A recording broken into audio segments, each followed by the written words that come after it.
The first point is you have to ask the customer whether they want it straight, arched, thick, or thin. And we're gonna do a little review over the positions. So to begin with, we're gonna start with this inside part of the eyebrow. The fingers of the customer should be positioned right under the brow bone of the area that you're planning to work on.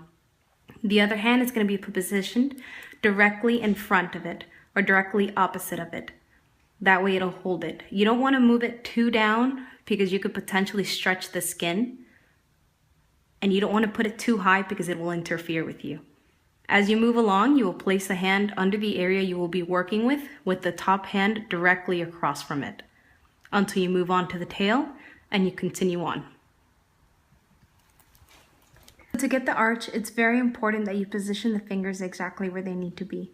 You want the customer to hold the skin firm and tight, not so much as to stretch the skin out or to jiggle it to the sides, because then you lose control and you lose sight of the arch. If the customer were to place his hand here, the skin is stretched out and then the arch wouldn't be made correctly.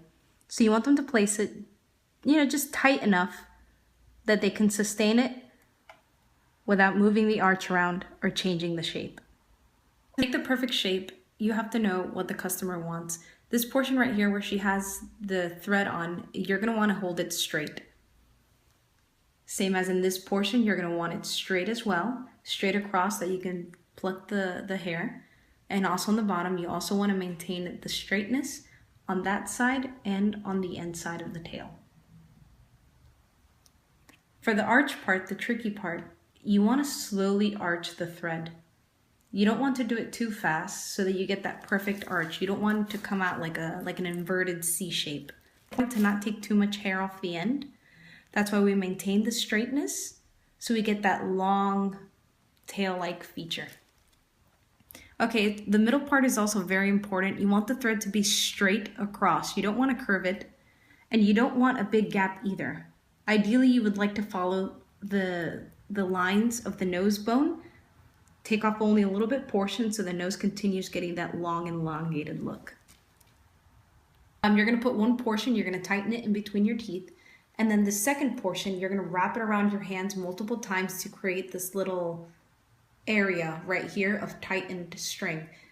The eyebrow hair is going to go in this loop right here. You must be very careful. Whatever goes in here will be taken off. So it's very important that you do it slowly and take your time to get the shape that the customer desires. First thing we're going to do is we're going to slide the string towards the left in order to trap in there the hair that we want to remove in the loop. Then we're going to move it to the right to actually remove the hair. So as you see, it's first to the left to trap it, separate it, and then to the right to remove the hair, all while maintaining it straight and doing it slowly, taking her time as to not mess the arch up.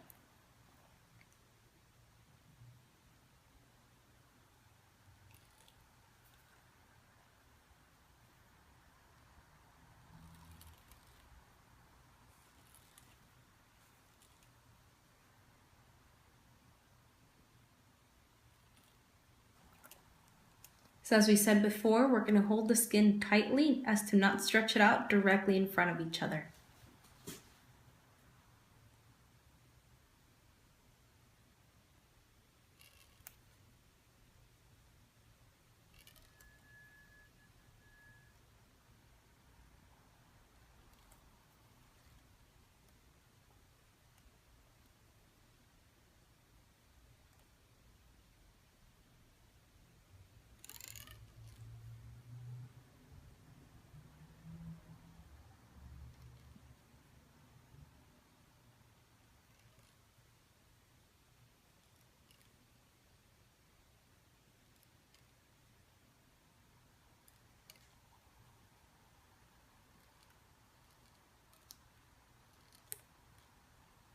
Yeah.